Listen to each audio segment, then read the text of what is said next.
अब क्वेश्चन पे आ जाते हैं। हमारा क्वेश्चन क्या था? दूसरा कर ले क्या? दूसरा पेज कर लूं? हाँ, दूसरा पेज कर लेता हूँ, क्योंकि इस पे हो सकता है बार बार। क्वेश्चन क्या था हमारा टेट्राहेड्रन वाला सवाल?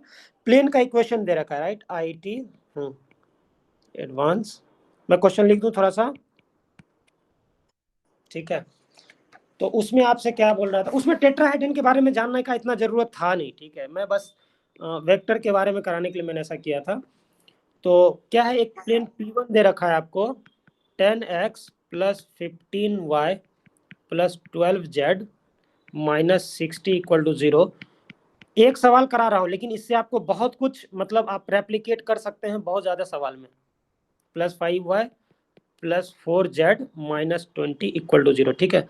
तो ये ऐसा कर देता हूँ, P1, ठीक है, ये P2, ठीक है? P1 की ये इक्वेशन है, P2 की ये क्या है, दो प्लेन की इक्वेशन है, टू प्लेन्स की इक्वेशन है, चलेगा? तो अब आपसे बोल रहा है, चार लाइन दे रखा है, चारों लाइन मैं पहले लिख दे रहा हूँ, ठीक है? A B C और D, चार लाइन लिख रहा हूँ। चलिए, ए लाइन क्या कह रहा है, x minus one divided by 0 equal to y minus one divided by 0 equal to z minus one divided by 5। दूसरा लाइन क्या था, x minus six divided by minus 5 y by 2 equal to z by 3। तीसरा line है x by minus two equal to y minus 4 by 5 और z bye 4। चौथा line है x bye 1। ये तो मैंने एक क्वेश्चन करा भी रखा है, शायद आप देखे नहीं है। मैं शुरुआत जब IIT का पेपर हुआ था ना, सुन रहा है भाई, तो मैं iPad से कर दिया था। आप देखेंगे मैं 4 क्वेश्चन डाला था, फिर बाद में बोर हो गया, मैंने छोड़ दिया।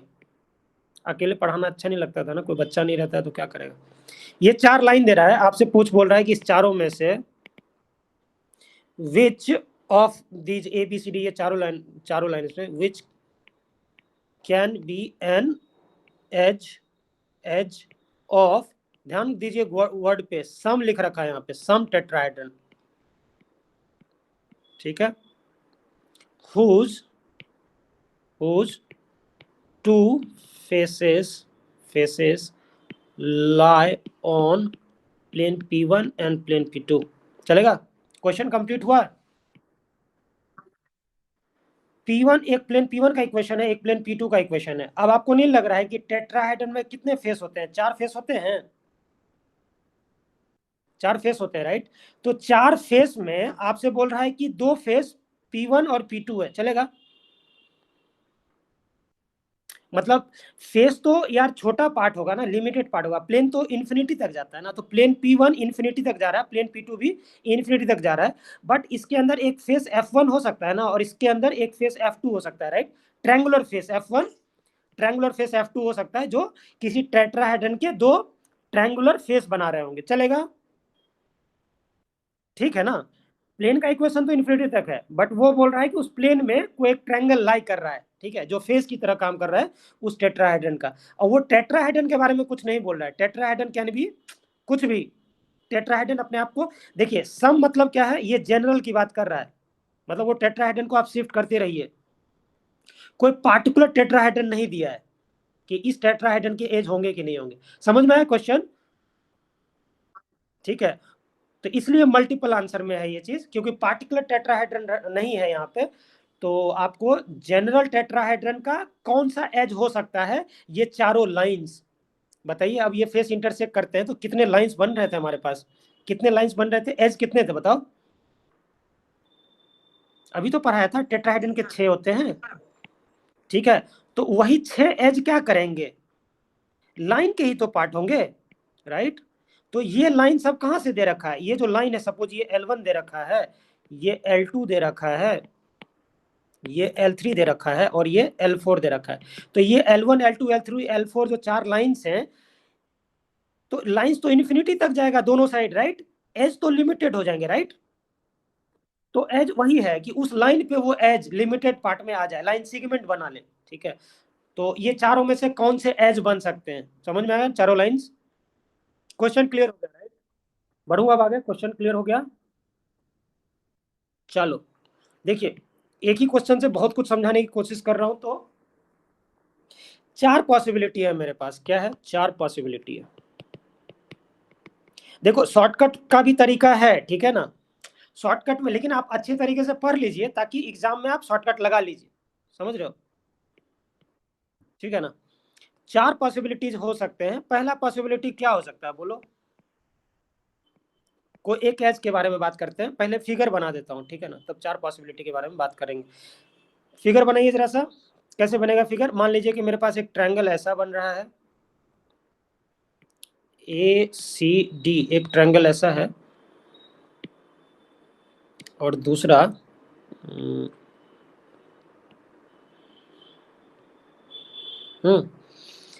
देखिए जरा सा, ये AB है ये, ठीक है ना। सपोज कर लीजिए कि, ठीक है ना, लग रहा है टेट्राहेड्रन। ABC को बेस मान लीजिए, या जिसको भी जैसा मान सकते हैं आप। ACD को अगर बेस मान सकते हैं तो B को टॉप पॉइंट कर दीजिए।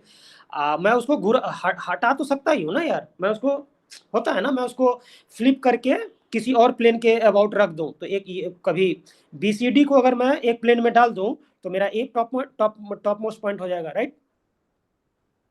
ठीक है ना। तो बस उसी तरह से देखना है। सपोज ACD जो है ना, मेरा एक फेस 1 है। ये जो दिख रहा है ना आपको, ACD ट्रायंगल, ACD को मैं बोल रहा हूँ फेस 1। ठीक है, पीछे देखिए, पीछे एक ट्रायंगल बन रहा होगा मेरा, ABD। आप किसी के भी साथ जाएंगे कोई दिक्कत नहीं। F2 फेस जो बोल रहा हूँ वो बोल रहा हूँ ABD। देखिए ABD चलेगा। ABD है पीछे वाला, पीछे वाला। ठीक है, वो F2 को मैं बोल रहा हूँ वो P2 का पार्ट है। P2 तो प्लेन जो है, P2 वो तो इन्फिनिटी तक जाएगा, राइट? उसमें है ये F2। सिमिलरली, सिमिलरली ये जो F1 है वो प्लेन P1 डिनोट कर रहा है। ACD is a triangle lying in plane P1। चलेगा, दोनों प्लेन जो P1 P2 दे रखे हैं वो लिख रखा है। चलेगा, फिगर समझ में आ गया होगा? हाँ, चलिए यहाँ पे 4 पॉसिबिलिटी आपको क्या क्या दिख रही है। सपोज सबसे पहला है, पहली पॉसिबिलिटी अगर देखें कि दोनों प्लेन कहाँ इंटरसेक्ट कर रहा है, AD है, AD पे। तो एक एज AD है सपोज, और उसको बोलता हूँ लाइन L। एज AD जो है इसको L से डिनोट कर रहा हूँ, ठीक है। चलेगा। ये क्या है बताओ? क्या है? कॉमन दिख रहा है दोनों प्लेन का? दोनों प्लेन का कॉमन दिख रहा है, ACD का। ACD का, ACD में भी तो AD है, और पीछे में एक ट्रायंगल मेरा दिख रहा है ABD, पीछे में। ठीक है, वो पीछे, वो रियर रियर, उसमें भी तो AD है। ठीक है, AD का कॉमन, तो कॉमन है टू, क्या, फेस या प्लेन जो भी बोल सकते हैं। डिफरेंस मैंने बता दिया। फेस जो है वो लिमिटेड एरिया है, और प्लेन जो है इन्फिनिटी में जा रहा है। ठीक है, प्लेन्स P1 एंड P2, या सिमिलरली P1 के जगह आप F1 लिख सकते थे, और P2 की जगह F2 लिख सकते थे। ठीक है, तो F1 और F2 जो मेरे पास दो ट्रायंगुलर ट्रायंगुलर फेस दिख रहे हैं, उसका जो कॉमन एज है वो एज AD है। चलेगा। तो एक ये पॉसिबिलिटी आ गई एक लाइन की। टोटल टोटल लाइन बनेंगे कितने? 6। कितने बनेंगे? 6 एज बनेंगे। तो 6 एज के बारे में मैं बता रहा हूँ। एक एज आपको पता चल गया AD, जो दोनों प्लेन का कॉमन है। ठीक है, चलो दूसरे के बारे में क्या बात करूं। दूसरा, दूसरा में आप देखिए कि एक एज है, एजेस बोल रहा हूँ, CA दिख रहा है, CA और CD। देखिए CA और CD क्या है बताओ? लाइक कंप्लीटली, कंप्लीटली राइट, हाँ आप सही जा रहे हैं। Like completely in plane P1, right? P1, ठीक है। P2 में है ये। तो लिख रहा हूं यहाँ पे, एंड डोंट, क्या, meet, don't meet plane P2 except, except at, बोलो, at points A and D respectively. देखिए, क्लियर हुआ? ए पे तो मीट कर रहा है ना, प्लेन P2 के ए पॉइंट पे तो मीट कर रहा है ना CA। ठीक है, जो प्लेन P1 में है। सिमिलरली CD जो है वो प्लेन P1 में है, लेकिन प्लेन P2 को क्या कर रहा है वो? D पॉइंट पे इंटरसेक्ट तो कर रहा है। समझ में आ गया तुमको CA और CD की खासियत? ठीक है, एक प्लेन में कंप्लीटली लाई करते हैं, और दूसरे प्लेन को दो पॉइंट पे, मतलब एक एक पॉइंट पे इंटरसेक्ट कर देते हैं। ठीक है, मीट करते हैं या इंटरसेक्ट करते हैं। सिमिलरली तीसरी ऐसी सिचुएशन हो जाएगी, बताओ पीछे वाले ट्रायंगल के लिए कौन कौन सा होगा? एजेस कौन सा? B A and B D चलेगा, हाँ वही वही सही बोल रहे हैं। ठीक है, तो थोड़ा कलर चेंज कर लीजिए, ग्रीन कर लेता हूं। तो बी ए और बी डी पीछे वाले ट्रायंगल के दो ऐसे क्या कर रहे हैं, lie completely completely in line plane P2, right? Plane P2 में लाई कर रहे हैं बी ए और बी डी, हाँ right. And don't meet plane and don't meet plane P2, don't meet plane क्या P1, P1 except at point what, except at points A and D respectively. B A पे करता है respectively, समझा? B A पे करता है और B D D पे करता है रिस्पेक्टिवली, ठीक है ना? तो अभी तक कितने एजेस का काम हमने कर लिया? दो एज ऐसे थे P1 में है, P2 में नहीं है, लेकिन P2 को इंटरसेक्ट करते हैं। दो एज ऐसे हैं जो P2 में है, ठीक है, कंप्लीटली कंप्लीटली क्या करते हैं, ये दोनों एज P2 में लाई करते हैं, प्लेन P1 को क्या करते हैं, दो पॉइंट पे इंटरसेक्ट करते हैं बस। तो दो दो चार एज और एक एज पहले एल ए डी, ठीक है। तो 6 एज के बारे में बात हो गया, एक और पॉसिबिलिटी बच रही है, बताओ क्या? क्या? BC, हाँ एज कौन सा एज? एज BC क्या कर रहा है? एज BC क्या है बताओ? SQ2 लाइन L है, देखो SQ2 लाइन L है, हाँ कि ना? दोनों कभी मीट नहीं करेंगे, दोनों कभी, लाइन L और लाइन BC कभी मीट नहीं करेंगे, राइट? दोनों SQ लाइन समझ में आती है ना? नॉन कोप्लेनर नॉन इंटरसेक्टिंग, मतलब दोनों एक क्या बोलते हैं उसको, non intersecting and non parallel, right? Non intersecting non planar को स्क्यू बोलते हैं। तो ये लाइन L के क्या है, स्क्यू है, ठीक है। या आपको अगर कहना है तो आप क्या कह सकते हैं, ये लाइन जो एच बी सी जो है वो क्या करता है, लाइन लाइन या सॉरी प्लेन, हाँ बोलो बोलो कौन सा? प्लेन P1 को इंटरसेक्ट कर रहा है, राइट? इंटरसेक्ट कर रहा है at what point? C। Plane P2 को क्या कर रहा है, इंटरसेक्ट कर रहा है एट ओनली वन पॉइंट, हाँ only one point, at only one point, ठीक है, जो कि C है, और ओनली वन पॉइंट क्या है उसका, D है। समझ में आया ये चीज? सब चीज का आगे रेलिवेंस है, इसलिए मैं ये बोल रहा हूँ, ठीक है।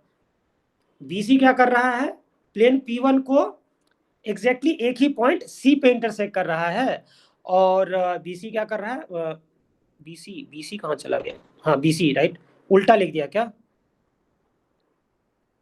P1 को कहाँ कर रहा है, C पे, और प्लेन P2 को B पे कर रहा है, हाँ तो D क्यों लिखा हूँ यहाँ B, ठीक है ना? चलो समझ में आ गया ये चीज। यही यही छह मेरे पास एज है, ठीक है। इसी छह के बारे में कहना है ना, वो चारों लाइन L1 L2 L3 जो है, ये जो चारों लाइन आपको दे रखा है L1 L2 L3, ए में L1 दिया है, बी में L2 है, सी में L3 और डी को मैंने L4 नाम दिया है। तो ये L1 L2 L3 L4 इसी 6 एज के पार्ट बनेंगे, राइट? यही तो क्वेश्चन है। और यही यही 6 इसी इतने ही पॉसिबिलिटी में जा सकती है। मतलब ये चारों पॉसिबिलिटी जो है वो मेरे क्या है, डिसजॉइंट है, राइट? ये चारों पॉसिबिलिटी एक दूसरे से डिसजॉइंट है, मतलब इस चारों पॉसिबिलिटी को मिला देंगे तो मेरे पास 6 एज पैदा हो जाएगा, ठीक है, और एक दूसरे पे कोई ओवरलैप नहीं कर रहा है, ठीक है ना? डिसजॉइंट समझ में आता है, ठीक है। चलिए अब ये आपको समझ में आ गया, तो यहाँ से कह सकते हैं कि 4 पॉसिबिलिटी है, ठीक है, 4 पॉसिबिलिटी फिर से जनरेट हो रही है, ठीक है। 4 पॉसिबिलिटी क्या क्या, या 4 दो को एक ही में क्लब कर देंगे तो 3 पॉसिबिलिटी कह देते हैं, ठीक है। 3 पॉसिबिलिटी अब एराइज हो रही है, क्या क्या? In terms of what possibility, क्या क्या क्या मैं बताने की कोशिश कर रहा हूँ, बताओ। कोई भी लाइन, ठीक है, कोई भी लाइन, 4 लाइन दिया हुआ था ना आपको, ठीक है। तो कोई भी लाइन क्या हो सकता है, पहली पॉसिबिलिटी, लाइन इज क्या क्या हो सकती है, line is contained in both P1 and P2, both planes P1 and P2। एक पॉसिबिलिटी हो सकती है एक लाइन की, बोलो। दूसरी क्या पॉसिबिलिटी हो सकती है, कि वो लाइन लाइन हाँ हाँ only only in in one of them them but intersecting other, but intersecting other, चलेगा? यही लाइन कर सकता है ये चीज, ठीक है? ठीक है, एक में है और दूसरे को इंटरसेक्ट कर रहा है, only in one of them. समझ में आ गया होगा, राइट? समझ में आ गया ना? बट इंटरसेक्टिंग अदर प्लेन, यहाँ पे भी प्लेन लिखना था, plane, only in one plane but intersecting the other plane. तो अब समझ में आया कि चार पॉसिबिलिटी तीन में क्यों कन्वर्ट हो गई, क्योंकि ये दो को क्लब इन कर लिया है। अब तीसरी चीज बोल रहा हूँ, तीन ही पॉसिबिलिटी करो क्योंकि ये दो को खा चुका है, ठीक है? क्या हो सकता है बताओ? लाइन जो है contained in neither, contained in neither, contained in neither planes but, बोलो, intersecting both plane, but intersecting both plane. ये जो चौथी पॉसिबिलिटी है वो यहाँ पे आ गए, right? Content in neither of them, ठीक है, बट इंटरसेक्टिंग बोथ प्लेन्स, ठीक है, at at at one one point, ठीक है, वन वन पॉइंट, जो भी है, अंग्रेजी नहीं पढ़ना है अभी, कॉन्सेप्ट समझने हैं। यहाँ तक समझ में आ गया कि ये क्या कर रहा है? ये जो वहां पे दो पॉसिबिलिटी को खा चुका है, सी ए नहीं था, समझ में आ गया होगा, राइट? इसलिए ये, ठीक है, ये line contain in both plane, ये लाइन एल या ए डी के बारे में था, और ये जो है वो बी सी के बारे में था, और ये जो है दो ऐसे लाइंस थे ना जो एक प्लेन में हैं और दूसरे को इंटरसेक्ट कर रहे हैं, और फिर दो ऐसे थे जो दूसरे प्लेन P2 में थे और P1 को इंटरसेक्ट कर रहे थे। समझ में आ गया होगा, ठीक है? अब बढ़ू आगे, अब सवाल शुरुआत हो रहा है, अभी तक तो समझाना वाला पार्ट था, ठीक है? बढ़ जाऊं भाई? चलो, ठीक है। तो सबसे पहले ये चेक करना चाहते हैं पहले ही के बारे में कि लाइन एल जो है वो क्या है, बताओ? Parallel to N1 cross N2। समझ में आ रहा है क्या बोल रहा हूँ? प्लेन है ना? प्लेन है ना? ऊपर जाइए, प्लेन प्लेन प्लेन प्लेन का इक्वेशन जहां दे रखा है, ये प्लेन का क्या कह रहा है? इस प्लेन के, इससे ऊपर जा ही नहीं सकते ना। नॉर्मल वेक्टर बताइए, नॉर्मल वेक्टर इसका क्या है?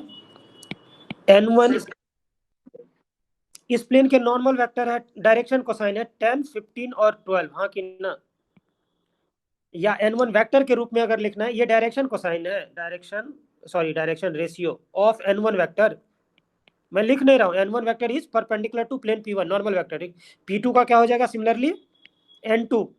तो N2, हाँ, अगर N2 वेक्टर लिखना है, डायरेक्शन क्या हो जाएगा? -2, 5 और 4। और N2 वेक्टर अगर लिखना है मुझे तो क्या कर दूंगा? -2i plus 5j plus 4k, यही करूंगा। तो समझ में आ गया होगा, एक डायरेक्शन रेशियो में लिख दिया और एक डायरेक्शन मतलब एग्जैक्ट वेक्टर में लिख दिया। N1 N2 पता चल गया ना? तो याद कीजिए किसी दो प्लेन के साथ क्या हुआ करता था, सॉरी, इस तरह के फिगर हम लोग पहले भी बनाया करते थे ना। एक क्वेश्चन आपने पूछा था तो उसको इस तरह से मैंने ड्रॉ करके भेजा था, याद कीजिए। एक ऐसा प्लेन P1 है, एक ऐसा प्लेन P2 है, ठीक है? ठीक है, नॉर्मल वेक्टर N1 क्या करेगा? N1 क्या करेगा? इसमें जो भी वेक्टर मेरा लाई करेगा, जो भी वेक्टर लाई करेगा, N1 वेक्टर उस सारे वेक्टर पे परपेंडिकुलर हो जाएगा। समझ में आ गया? तो इस P1 में ये लाइन लाई कर रही है ना P1 में, तो N1 वेक्टर, ठीक है, अगर प्लेन P1 का नॉर्मल वेक्टर है तो प्लेन P1 में जितने वेक्टर्स रखे होंगे या जितने लाइनें पड़ी होंगी, ये लाइन, ये लाइन, ये लाइन, ये नॉर्मल वेक्टर N1 जो है वो सब पे परपेंडिकुलर होगा, राइट? तो यानी कि इस लाइन पे भी परपेंडिकुलर होगा, ये लाइन है ना, ये लाइन है ना P1 में, तो उस पे भी परपेंडिकुलर होगा, राइट? सिमिलरली N2 वेक्टर जो है, N2 वेक्टर जो है, N2 वेक्टर क्या होगा? इस प्लेन P2 में जितनी लाइनें पड़ी होंगी सब पे परपेंडिकुलर होगा, लाइनें या वेक्टर, राइट? तो ये लाइन P2 में भी तो है, याद कीजिए ना। आप समझिए कि एक बुक है और बुक के दो पेज होंगे ना, समझ में आया? ठीक है, तो ये है ना वो जहां दोनों बुक, ये एक पेज है, ये एक पेज है। तो मैं बोल रहा हूँ N2 वेक्टर इस लाइन पे तो परपेंडिकुलर होगा ही ना। क्यों होगा परपेंडिकुलर? क्योंकि ये लाइन P2 में भी है, इसलिए। समझ में आ गया, राइट? तो इस लाइन की क्या खासियत आ रही है? इस लाइन की खासियत ये आ रही है कि ये लाइन जो है, इस लाइन पे परपेंडिकुलर मेरा n1 भी है और n2 भी है। n1 वेक्टर, हाँ n1 वेक्टर और n2 वेक्टर दोनों के परपेंडिकुलर, n1 वेक्टर और n2 वेक्टर दोनों के परपेंडिकुलर अगर आपको कोई परपेंडिकुलर चाहिए, समझ में आया, इस लाइन की डायरेक्शन रेशियो क्या होगी? हाँ, दोनों के साथ क्रॉस कर दीजिए, या n1 और n2 का जब क्रॉस करेंगे ना, n1 और n2 का क्रॉस करेंगे, तो n1 और n2 का क्रॉस करेंगे तो क्या होगा बताओ? ए क्रॉस बी क्या होता है? n1 vector comma n2 vector comma n1 cross n2 vector. ये तीनों ऐसे चीजें हैं जो राइट हैंडेड सिस्टम बनाए, राइट हैंडेड सिस्टम बनाए, यही तो मतलब होता है। ये उस प्लेन पे ही परपेंडिकुलर हो जाएगा जिस प्लेन में ये और ये होंगे, राइट। हाँ, तो n1 क्रॉस n2 अगर करेंगे तो ये एक ऐसा वेक्टर देगा जो परपेंडिकुलर होगा क्या, इन दोनों पे? हाँ कि ना? देगा, वही तो ये लाइन है, देखो वही तो ये लाइन है, हाँ कि ना? यही तो ये लाइन है जो दोनों पे परपेंडिकुलर है, राइट। तो अब समझ में आया कि कॉमन लाइन, अगर दो दो प्लेन का कॉमन लाइन निकालना है तो करना क्या है, उस कॉमन लाइन का इक्वेशन अगर कभी पूछे, ठीक है, तो उसका डायरेक्शन रेशियो तो तुरंत निकाल सकते हैं। कैसे? दोनों प्लेन का, प्लेन P1 का और प्लेन P2 का, दोनों का नॉर्मल वेक्टर का क्रॉस निकाल देंगे, और क्रॉस जैसे ही निकाल करके आई जे के जो आएगा ना, आई जे के, इसकी कंपोनेंट, इसकी कंपोनेंट और इसकी कंपोनेंट, वो क्या हो जाएगी, इस कॉमन लाइन का क्या हो जाएगा, डायरेक्शन रेशियो। समझ में आ गया होगा, राइट।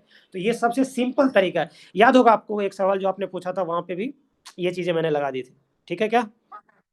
चलो, तो हम सबसे पहले निकालना चाह रहे हैं कि दोनों प्लेन के कंटेनिंग जो लाइन है उसका डायरेक्शन रेशियो क्या होगा, चलेगा?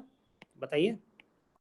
तो n1 क्रॉस n2, करिए। n1 क्रॉस कैसे निकालते हैं, आई जे के, n1 का क्या था, ऊपर नहीं जा रहा हूं मैं, डायरेक्ट लिख रहा हूं, 10 15 और 12, ठीक है। दूसरा क्या था, ऊपर में जाके n2 में लिख रखा हूं -2 5 और 4, ठीक है। कर लेते हैं इसको जल्दी से गुना, बताओ क्या होगा, आई किससे मल्टीप्लाई होगा, दिस इंटू दिस, 60 - 60 चलेगा? हाँ भाई, माइनस जे किससे होगा, 10 × 4 = 40, +24 प्लस के टाइम्स क्या हो जाएगा, 50 प्लस 30, तो ये आ गया 80 और ये आ गया कितना, 64। हाँ भाई, और ये आ गया 0, ठीक है। तो डायरेक्ट कितना आ जाएगा बोलो, डायरेक्शन रेशियो ही तो है, तो भाग कर देते हैं 16 से, 16 -4 और 5, यही ना। ये किसका है, डायरेक्शन रेशियो है किसका, उस लाइन का जो दोनों प्लेन के इंटरसेक्शन में है, राइट।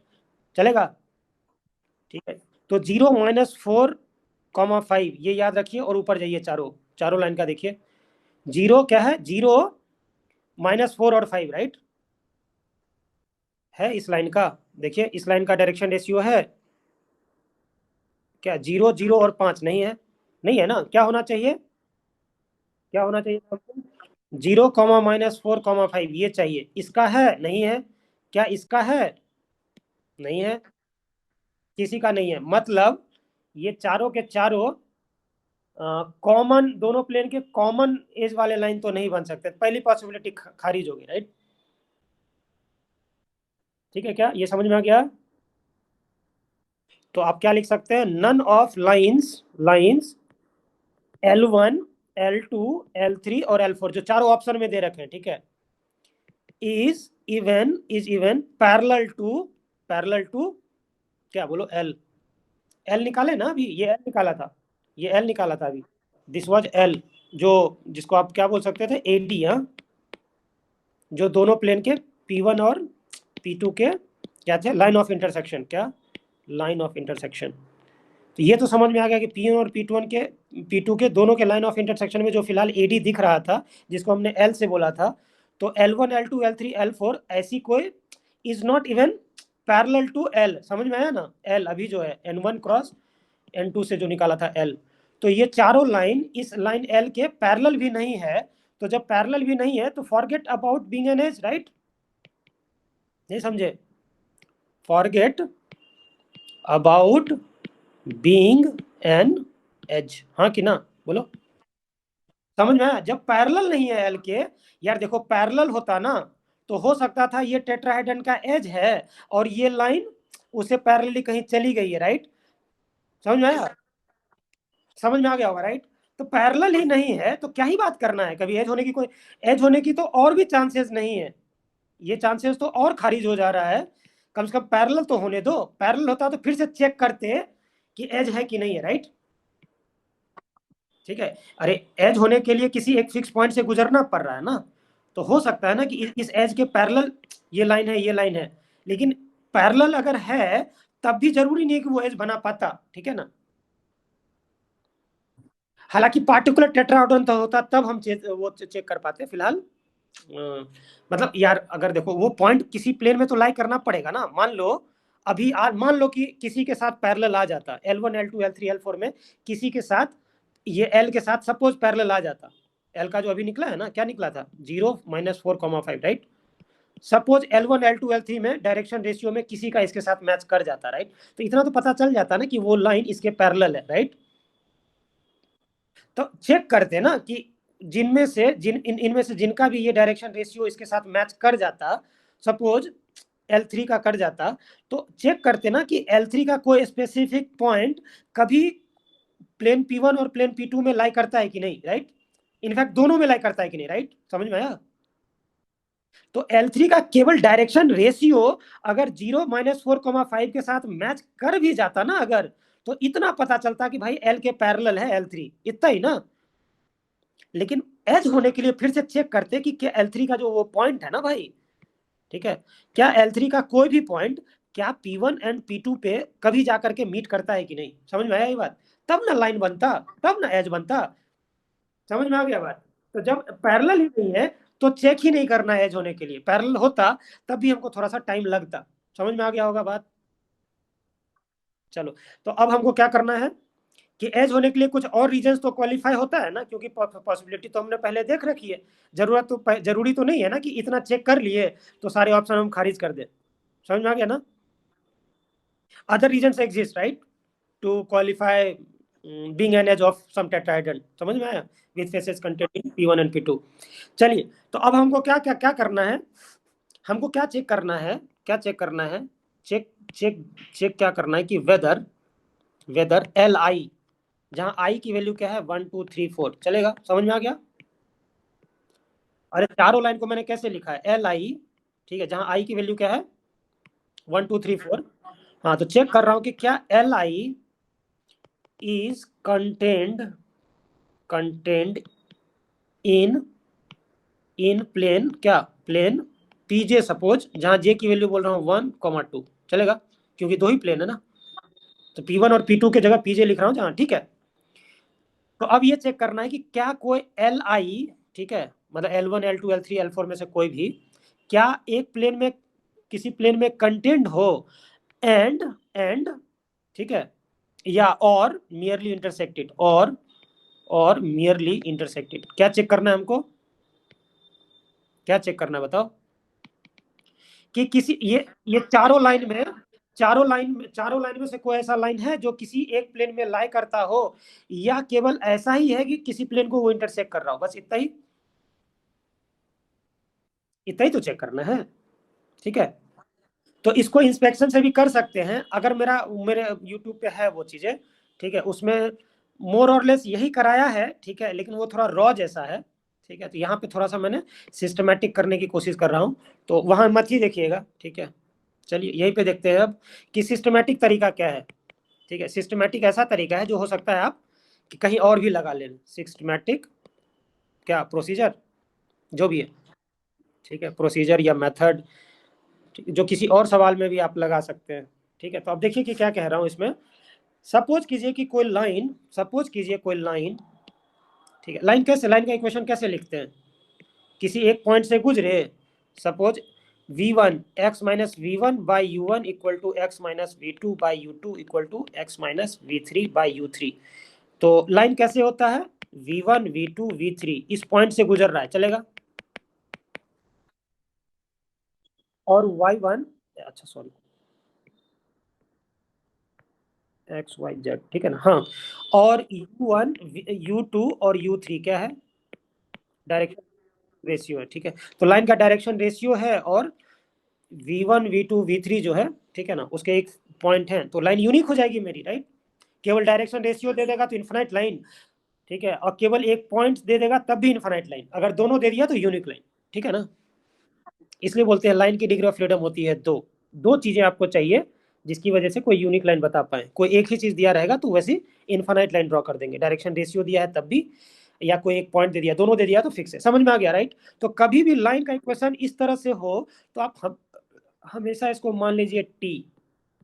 याद है प्रोपोर्शनैलिटी, 9th में प्रोपोर्शन का जब सवाल रहा करता था तो मान लेते थे कि सपोज टी या के, याद आया, सपोज टी मान, ठीक है।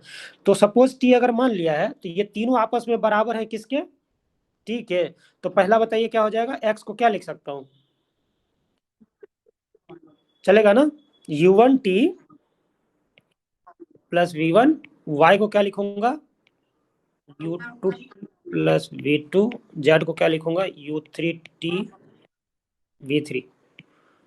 तो कभी भी x comma y comma z इस तरह से अगर दिया रहे तो इसको बोलते हैं parametric equation of, parametric equation of line, parametric equation of a straight line. समझ में आया। पैरामीटर क्या है वहां पे, बोलो, पैरामीटर है टी, जिसकी वैल्यू क्या होती है, रियल नंबर। कोई भी रियल नंबर अगर हम लेंगे ना, कोई भी रियल नंबर अगर हम लेंगे ना, तो जैसे हमको पता है U1 U2 U3 मुझे गिवन है, डायरेक्शन रेशियो गिवन है, ठीक है, और V1 V2 V3 गिवन है, ठीक है, क्या है, V1 V2 V3 ये भी गिवन है। तो अब T real number, real number कितने होते हैं, माइनस इन्फिनिटी से प्लस इन्फिनिटी के बीच में सारे नंबर से रियल नंबर से, राइट। तो टी की वैल्यू इन यहां से लेकर के यहां तक कुछ भी लीजिए और यहां पुट करते जाइए, करेंगे ना। टी की सपोज वैल्यू ले ली -1.3, ले सकते हैं ना। तो टी की वैल्यू -1.3 -1.3 -1.3 यहाँ रखेंगे। तो जब भी यहाँ रखेंगे U1 और V1 पता है तो ये कुछ वैल्यू देगा, एक्स की कुछ वैल्यू फिक्स्ड आ जाएगी, टी की जो ये वैल्यू यहाँ रख देंगे तो वाई की कुछ फिक्स वैल्यू आएगी, टी की ये वैल्यू यहाँ पे अगर रख देंगे, और U3 V3 पता है तो जेड की कुछ वैल्यू आ जाएगी। समझ में आ गया आपको। तो वो एक्स, वो वाई और वो जेड क्या देगा, क्या देगा, कह सकते हैं कि डायरेक्शन रेशियो क्या था मेरा, U1 U2 और U3। ये एरो के नीचे लिख रहा हूं तो समझ में आ रहा होगा, राइट। एरो के नीचे लिखा हूं डायरेक्शन रेशियो, और यहाँ पे कोई पॉइंट ले लिया हमने, क्या, V1 V2 और V3, चलेगा। तो इस फिक्स पॉइंट से गुजरने वाले इसका डायरेक्शन रेशियो है। तो अब अगर हमको कोई भी पॉइंट चाहिए होगा ना, सपोज इस पॉइंट की कोऑर्डिनेट चाहिए होगी, या इसकी चाहिए होगी, या इसकी चाहिए होगी, या इसकी चाहिए होगी, इसकी चाहिए होगी, राइट। तो इस स्ट्रेट लाइन पे कोई भी पॉइंट का अगर हमको कोऑर्डिनेट चाहिए ना बाबू, तो वो यही एक्स वाई जेड है। अगर मैं टी बदल दूं तो कभी इस पॉइंट का कोऑर्डिनेट होगा, टी की वैल्यू फिर -1.3 छोड़ करके हो सकता है मैं 2.57 रख दूं। समझ में आया। तो जैसे टी की वैल्यू ये रखूंगा तो हो सकता है ये पॉइंट की कोऑर्डिनेट एक्स वाई जेड आ जाएगी, टी फिर बदलूंगा तो इस पॉइंट की कोऑर्डिनेट आ जाएगी, टी बदलूंगा तो ये। समझ में आया ये बात, ठीक है। तो टी पैरामीटर है, ठीक है ना, वो पैरामीटर डिसाइड करेगा कि कौन कौन सा पॉइंट है, ठीक है। लेकिन टी की कोई भी वैल्यू ले लेंगे ना, हमेशा वो एक्स वाई जेड वाली जो पॉइंट होगी ना वो हमेशा इसी लाइन पे होगी। समझ में आया। तो इन ये किसी भी आर्बिट्री पॉइंट को डिनोट करने का ये तरीका है। क्या हो जाएगा, x comma y comma z, जहां पे एक्स क्या हो जाएगा, U1T plus V1 comma U2T plus V2 comma U3T plus V3। समझ में आया ये चीज। एक्स वाई की जगह ये और जेड की जगह तो टी बदलते चलिए, टी बदलते चाहिए, ये और ये तीनों बदलेगा, राइट। U1 और V1 गिवन है, केवल टी बदलिए। U2 V2 गिवन है, केवल टी बदलिए। U3 V3 गिवन है, केवल टी बदलिए। तो जहां टी बदलिएगा तो ये क्या हो जाएगा, ये और ये तीनों चीज बदलेगी, एक्स वाई जेड बदलेगी। लेकिन वो हर हालत में क्या होगी, कभी ये पॉइंट होगा, कभी ये पॉइंट होगा, कभी ये पॉइंट होगा, कभी ये पॉइंट होगा, कभी ये। समझ में आ गया। तो टी कोई भी रियल नंबर इनफाइनाइट हो सकती है, तो ये भी पॉइंट जो हो रहे हैं इस स्ट्रेट लाइन के जो भी पॉइंट्स वो भी तो इनफाइनाइट पॉइंट्स है, राइट। तो corresponding to each and every value of t, ठीक है, line line between minus infinity to plus infinity, each for each value of t between this value, हमारे पास हमेशा, मेरे पास एक्स वाई जेड वो आएंगे जो इसी पॉइंट को डिनोट करेंगे। समझ में आ गया पैरामेट्रिक इक्वेशन। चलो, तो लाइन का पैरामेट्रिक इक्वेशन समझ में आ गया आपको, ठीक है। अब एक प्लेन का भी लिख ही देते हैं, प्लेन का, ठीक है। प्लेन का क्या हो जाएगा, किधर है, हाँ, प्लेन का कोई प्लेन का इक्वेशन कैसे लिखते हैं आप बताइए? ax plus by 3z plus d equal to 0। अगर d 0 हो जाएगा तो वो प्लेन, अगर d 0 हो गया तो वो प्लेन ओरिजिन से पास करेगी, अगर d नॉन जीरो है तो वो प्लेन ओरिजिन से तो पास नहीं कर रही है। जहां पे a b c क्या हो जाएगा? a b c क्या हो जाएगा? Direction ratio of normal vector, normal n vector which is perpendicular to plane जो भी यहाँ पे पी था, ठीक है ना, प्लेन पी। यहाँ तक पता है राइट? तो सपोज कीजिए कि एक्स वाई जेड, इस इक्वेशन को मैं बोल रहा हूँ 1, ठीक है, और इस इक्वेशन को बोल रहा हूँ 2, चलेगा? लाइन का पैरामेट्रिक इक्वेशन और प्लेन की इक्वेशन, एक इक्वेशन 1 और एक इक्वेशन 2। तो अगर मैं 1 को मैं 2 में पुट कर रहा हूँ, समझ में आया? समझ में आया क्या निकलेगा इससे? अगर इक्वेशन 1 का, इक्वेशन 1 में क्या है? एक्स वाई जेड है, वही एक्स वाई जेड यहाँ पे अगर मैं पुट करूं तो इक्वेशन 2 में क्या बनेगा बताइए? एक्स वाई जेड तीनों के जगह, एक्स के जगह ये डाला और यहाँ पे वाई के जगह मैंने ये डाला, और यहाँ पे जो जेड है मेरा उसके जगह मैंने ये डाला, तो क्या होगा बताइए जरा सा, बोलिए। पुट इक्वेशन 1 इन इक्वेशन, बोलिए 2, ठीक है, चलेगा? तो हमारे पास क्या था? ए क्या था? एक्स प्लस, बोलो, b y plus c c z plus d equal to 0, ठीक है। एक लाइन जा रही थी, इक्वेशन 1 थी ना, ये इक्वेशन 1, ठीक है। हाँ भाई, प्लेन है मेरा, सपोज ऐसा प्लेन है, ठीक है, ये है प्लेन पी, ठीक है, जिसकी इक्वेशन दे रखा है। तो अगर यार मुझे ये चाहिए होगा ऐसा, तो जेई मेंस में ये क्वेश्चन तो रहता है ना कि ये लाइन इस प्लेन को कहाँ पे इंटरसेक्ट कर रहा है, या इस पॉइंट का मिरर इमेज बताओ उधर, तो वहां पे सब जगह तो हम लोग यही लगाते हैं ना बाबू, हाँ कि ना? तो यही तो कर रहे हैं हम लोग। इक्वेशन 1 का पैरामेट्रिक फॉर्म लेकर के एक्स वाई जेड निकाल लिए इससे, इक्वेशन 1 का, और उस प्लेन के एक्स वाई जेड में हमने लाइन वाली एक्स वाई जेड डाल दी, ठीक है। अगर वैसा कुछ आ जाता है तो यहाँ पे डाल करके देखिए क्या आएगा, बोलो। ए एक्स की जगह क्या डालूं? v1, बोलो, u2t plus v2 u3 plus v3, तो क्या आएगा? Something in T plus b equal to 0, यही तो आएगा, और कुछ आएगा? देखो जरा सा, जहां पे बी क्या है? ए v1 प्लस बी v2 और प्लस सी v3 और प्लस डी, ए कांस्टेंट आ जाएगा। टी की कोफिशिएंट नहीं होगी, ए जो है ये टी की कोफिशिएंट है, ए क्या दे देगा? A u1 plus plus B u2 plus C u3, यही तो देगा। So this is A and B is A v1 plus B v2 plus C v3 plus D, यही तो आएगा। Something some constant in T plus B, यही तो आएगा। अब ये मान लीजिए सपोज इक्वेशन है 3, तो 1 और 1 को 2 में अगर डालेंगे तो मेरा इक्वेशन 3 जनरेट हो जाएगा, राइट?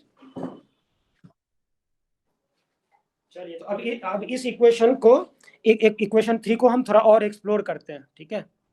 ठीक है, इक्वेशन 3 को हम एक्सप्लोर कर रहे हैं। इक्वेशन 3 को क्या करना है? एक्सप्लोर करना है। क्या क्या पॉसिबिलिटी हो सकती है? देखिए, पॉसिबिलिटीज की बात कर रहा हूँ, हो सकता है वो सवाल यहाँ ना कहीं और लग जाए, इसलिए मैं बोल रहा हूँ कि जब पढ़ना है तो पूरी चीज पढ़िए। पॉसिबिलिटी 1 क्या है, बोलो? पॉसिबिलिटी 1 क्या हो सकती है मेरे पास कि if a is not equal to 0, suppose, ठीक है, ठीक है। दूसरी पॉसिबिलिटी मैं यहाँ पहले लिख ही देता हूँ कि ए 0 है कॉमा बी भी 0 है, ठीक है। तीसरी पॉसिबिलिटी ये है, इफ, ठीक है, if a 0 but b is not 0, ठीक है ना? ठीक है, चलो, तो आपको समझ में आ गया कि इक्वेशन 1 को इक्वेशन 2 में डालेंगे अगर, तो हम, मेरा टी का एक कॉफिशिएंट आएगा और एक कांस्टेंट टर्म आएगा, ए और बी, हाँ, ठीक है। क्या बोल रहा हूँ कि अगर ए 0 नहीं है, बताओ, ए अगर 0 नहीं है तो क्या होगा? ए 0 नहीं है तो क्या होगा? अरे यहाँ से क्या हो रहा था? ए टी क्या हो जाएगा? ए टी हो जाएगा माइनस बी, और टी क्या हो जाएगा? Minus b by. तो ए अगर 0, नीचे में अगर 0 नहीं है तो टी कुछ आएगा, राइट? हाँ, तो टी की जो वैल्यू आएगी, टी की वैल्यू यूनिक आ गई, यूनिक आ गई, राइट? टी की वैल्यू यूनिक आ गई है, इसका मतलब क्या है कि यूनिक सॉल्यूशन एग्जिस्ट कर रहा है, राइट? कैसे? कैसे? अभी आपने एक्स वाई जेड निकाला, तो वो जो टी की वैल्यू यूनिक आई है यहाँ पे रख दीजिए, तो एक एक्स आ जाएगा। वही टी यहाँ रख दीजिए, वही टी यहाँ रख दीजिए, तो वही एक जेड और वही एक वाई आएगा ना। तो यूनिक सॉल्यूशन आ गया कि नहीं आया? जो एक लाइन पे, उस लाइन के भी पॉइंट होंगे, ठीक है, सपोज वो पॉइंट उस लाइन पे भी लाई कर रहा होगा और वो उस प्लेन में भी लाई कर रहा होगा। समझ में आया?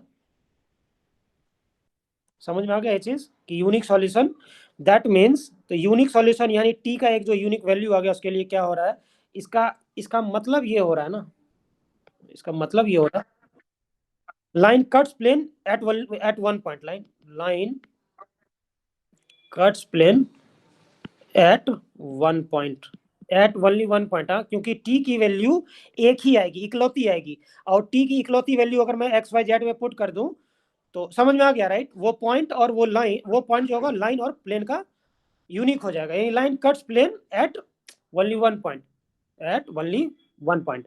समझ में आ गया? चलो, इसको और आगे एक्सप्लोर करेंगे सवाल ले करके। सवाल में जो दिया हुआ है फिलहाल है कि हो सकता है ए जीरो और बी जीरो दोनों हो जाए। समझ में आया? ए जीरो और बी जीरो दोनों हो जाए, ठीक है। चलो अब बताओ जरा, ए जीरो और बी जीरो दोनों हो जाएगा तो क्या होगा? सपोज ए, अरे यार, a t plus b equal to zero था ना मेरा इक्वेशन थ्री, यही तो है इक्वेशन थ्री। ए मेरा जीरो है और बी भी मेरा जीरो है, ठीक है। क्या हो रहा है अब बताइए, टी की वैल्यू, टी दुनिया का कोई भी नंबर ले लीजिए माइनस मिनट से प्लस मिनट के बीच में, तो टी इनके बीच का कोई भी नंबर अगर उठा करके यहाँ रखिएगा, जीरो से मल्टीप्लाई होगा, वो ए जीरो है मेरा, तो जीरो से जैसे ए जीरो है तो जीरो से मल्टीप्लाई होकर जीरो हो जाएगा राइट। अब प्लस बी मेरा जीरो है, तो जीरो के साथ जीरो ऐड होकर के जीरो ही देगा राइट। दैट मीन्स बताओ क्या है, for for all t belonging to real number, ठीक है, क्या हो जाएगी वो लाइन, जितना भी टी आपको लेना है रियल नंबर उठा करके, वो उस लाइन, वो सारा टी उस लाइन में पुट करेंगे एक्स वाई जेड में, तो वो लाइन का पॉइंट आता जाएगा, और वो सारा का समझ में आ गया होगा आपको राइट। लाइन लाइज, क्या बोल सकते हैं, lie completely in the plane, lie completely in plane. समझ में आ गया होगा राइट। सिमिलरली ए जीरो और बी जीरो ना हो तो इक्वेशन थ्री क्या था मेरा, ए जीरो हो जाए और बी जीरो ना हो, तो मेरा इक्वेशन थ्री क्या था, इक्वेशन थ्री मेरा क्या था, ए टी प्लस बी, तो इक्वल टू जीरो, ठीक है। अब ये बोल रहा है जीरो नहीं हो, यही सबसे लिमिट उमिट का भी फंडा आता है, ठीक है, कि जीरो बाय जीरो फॉर्म को कैसे एक्सप्लोर करते हैं आप। और ए मेरा जीरो है, तो ये जीरो है और बी जीरो मेरा नहीं है। अब बताओ टी की कोई वैल्यू उठा करके रखो, टी अगर फाइव रखते हैं यहाँ पे, तो टी कुछ भी रखेंगे, बताओ कुछ भी रखिए ना, तो जीरो से मल्टीप्लाई होकर के ये जीरो हो जाएगा, ये जीरो हो जाएगा राइट। टी कुछ भी रखेंगे तो ए जीरो होने की वजह से ये जीरो हो जाएगा राइट। प्लस और ये नॉन जीरो से ऐड होगा तो कभी जीरो दे पाएगा, यानी कि टी यहाँ पे क्या है, फाइव। समझ में आया? यहाँ पे टी क्या था, यूनिवर्सल था, यूनिवर्सल सेट ले सकता है राइट। यूनिवर्सल सेट मेरा क्या है, real number, all real number. यहाँ पे टी क्या हो जाएगा बोलो, टी यहाँ पे क्या होगा, फाइव। ऐसा कोई टी नहीं है जो इसको सेटिस्फाई करेगा। समझ में आया? मतलब ऐसा no real, real value of t, तो इसका मतलब क्या होगा बताओ, व्हाट डज दिस मीन? इसका मतलब क्या हुआ, हाँ, पैरेलल जा रही, पैरेलल जा रही है, पैरेलल चली जा रही है। समझ में आ गया होगा right. Line is parallel to plane, तभी तो उसको कभी टच नहीं कर, थोड़ा भी अगर टिल्टेड है तो कहीं ना कहीं जा करके कट कर देगा ना उसको भाई, ठीक है। अब इस क्वेश्चन को करें, इस क्वेश्चन को ज्यादा नहीं, मैं टू द पॉइंट करा रहा हूं, और बाद में क्या करेंगे आप, आप उसमें थोड़ा सा इलेबोरेट अगर करना होगा तो खुद कर लीजिएगा, ठीक है ना। ठीक है, मैं पहला लाइन ले रहा हूँ, एल वन, एल वन का इक्वेशन क्या था बोलो, नीचे में क्या था, नीचे में था जीरो जीरो पाँच, जीरो जीरो पाँच राइट, और ऊपर में था क्या, वन वन वन से गुजर रहा था, तो minus one, x minus one, y minus one और जेड माइनस वन राइट। तो यही तो था। तो याद रखना है आपको कि zero comma zero comma five को, जिसको डायरेक्शन, इसको बोलते हैं उस लाइन का गाइडिंग वेक्टर भी चलेगा, ठीक है, गाइड करता है ना उस वेक्टर को, डायरेक्शन दे रहा है ना, तो इसको गाइडिंग वेक्टर भी बोलते हैं, ठीक है ना। चलो, और और क्या, वन कॉमा वन, ये क्या है बोलो, पॉइंट है, ठीक है, point in online, on online L one, यही था। तो एल वन को एक्सप्लोर कर लेते हैं। ठीक है। तो सिमिलरली L1 मतलब ऑप्शन ए, ठीक है, तो ऑप्शन ए करेक्ट आ जाएगा, सिमिलरली बी भी करेक्ट आ जाएगा और डी भी करेक्ट आ जाएगा। तो जो ए में कर रहा हूं वही बी और डी में आप लगा दीजिएगा, चलेगा, ठीक है। और सी जब गलत क्यों हो रहा है तो सी के बारे में हम आगे एक्सप्लोर कर देंगे। तो ए के बारे में बता दे रहे हैं, ठीक है, और सी के बारे में बता दे रहे हैं कि वो गलत क्यों है। बाद बाकी जो ए में किए वही बी और डी के साथ कर लीजिएगा, आंसर आ जाएगा। तो बी और डी भी सही हो जाएगा, समझ में आ गया ना। तो बी और डी नहीं कराऊंगा, ठीक है ना। चलो, तो अभी तक जो कराया हूं उसको खट से लगा लगा दीजिए। तो सपोज मुझे लाइन L1 जो था, L1 का पैरामीट्रिक क्या हो जाएगा, L1 का पैरामीट्रिक, पैरामीट्रिक अभी तो पढ़ाया है, इतना इक्वल टू क्या कर लीजिए, समझ में आएगा। तो x क्या हो जाएगा, 0 × t, 0 × t तो 1, राइट, केवल 1 रह जाएगा, राइट। 0 × t+1, केवल 1।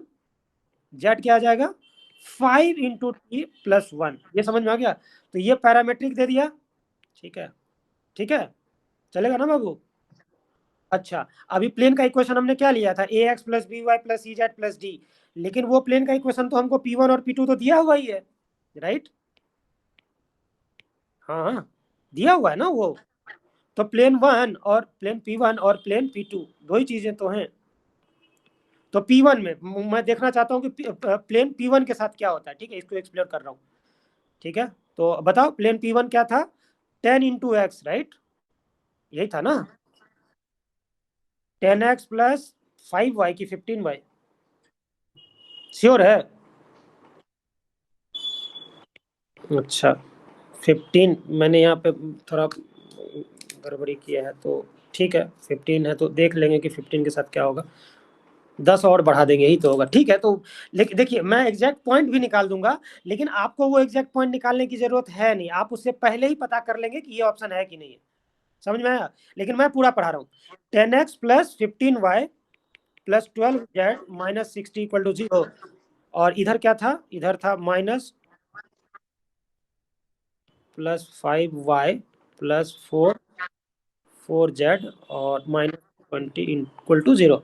हाँ, तो प्लेन P1 में ये डाल करके देखिए, डालिए जरा सा। ये जो पैरामीट्रिक लाइन है, हमको पता करना है ना कि ये लाइन इस प्लेन के साथ करती क्या है, डालिए।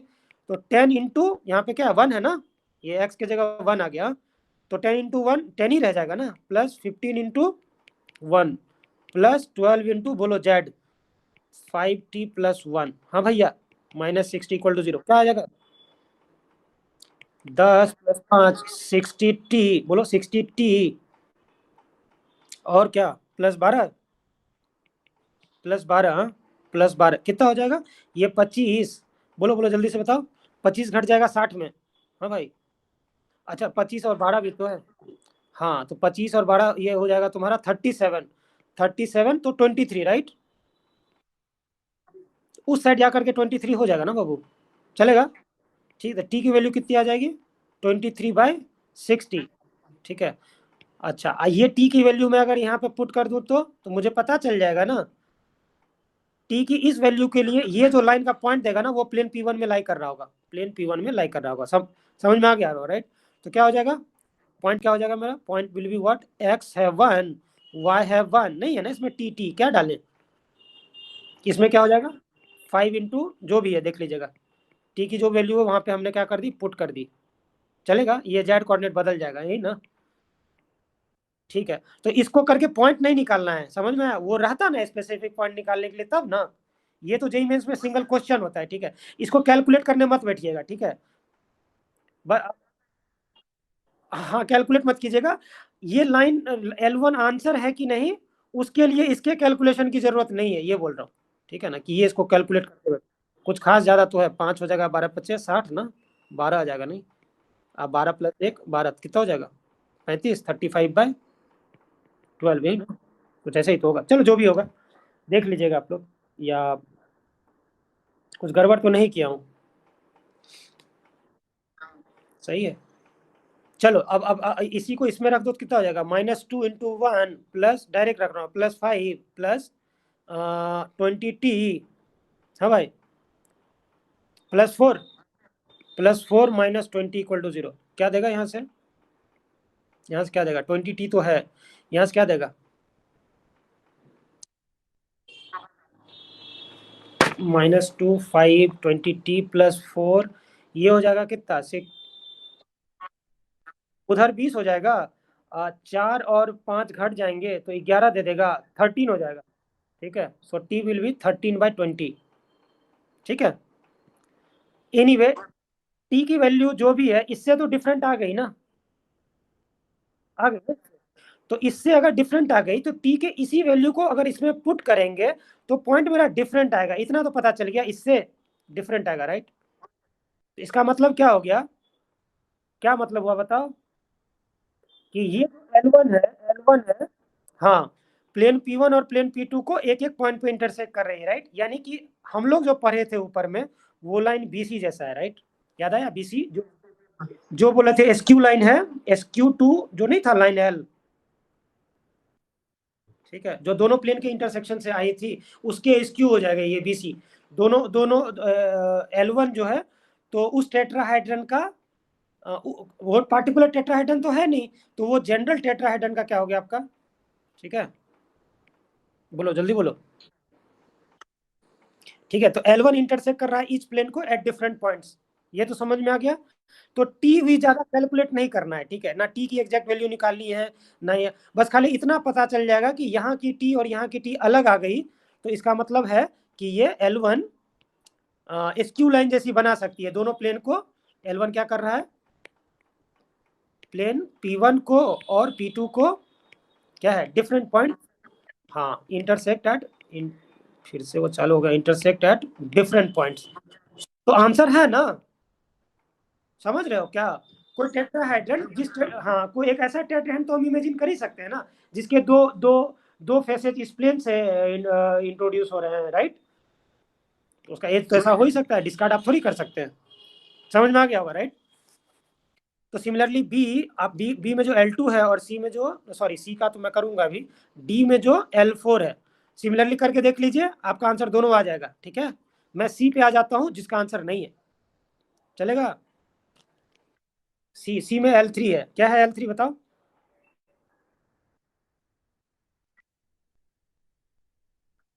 हाँ, जीरो जीरो, बोलो बोलो जीरो, अरे यार, 0 4 0 से पास हो रही है, पॉइंट ये है। डायरेक्शन रेशियो है -2 5 4।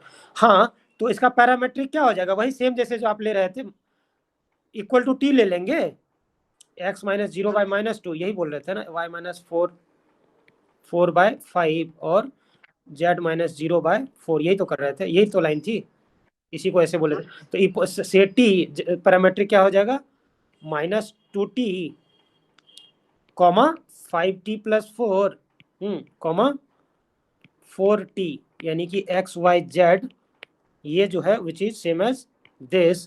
तो ये हो गया parametric equation of what L3। ठीक है, ठीक है भाई। तो इसका P1 और इसको P2 में डाल करके देखिए, दोनों चीजें क्या हो जाएंगी, थोड़ी सी डिफरेंट हो जाती है, जिससे हम कंक्लूड कर पाएंगे। P1 क्या था, डायरेक्ट P1 में डाल दूं, प्लेन P1 में डायरेक्ट डाल दूं, ये डालूं, 10 से मल्टीप्लाई हो रहा था, राइट। तो 10 इंटू -20t +75t करके देख लीजिए, मैं कॉन्सेप्ट दे रहा हूँ।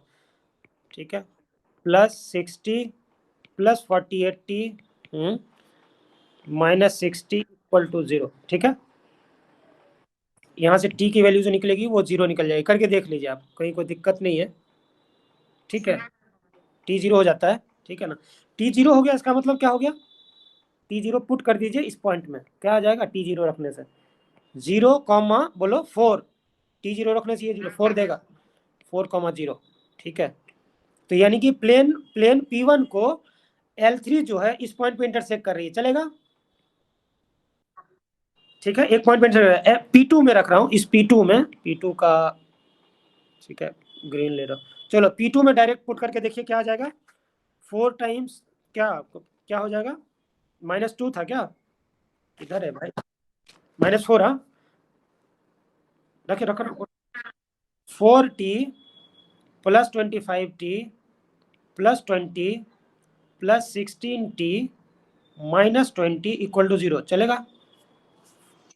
तो करके देख लीजिए, टी जहाँ जहाँ है, कितना हो जाएगा, 16 4 20, 45 45t, ये दोनों कट जा रहे हैं, यहाँ पे भी तो कट रहे हैं, कांस्टेंट टर्म कट रहे हैं, देख रहे हैं कांस्टेंट टर्म कट रहे हैं, ठीक है। यहाँ भी 45t कांस्टेंट इक्वल टू 0, यानी कि t0 सेम ही तो आ गया। अब t0 जहां पे भी t0 इसके अंदर पुट करेंगे तो मेरा फिर से पॉइंट निकल जाएगा क्या, 0,4,0, राइट।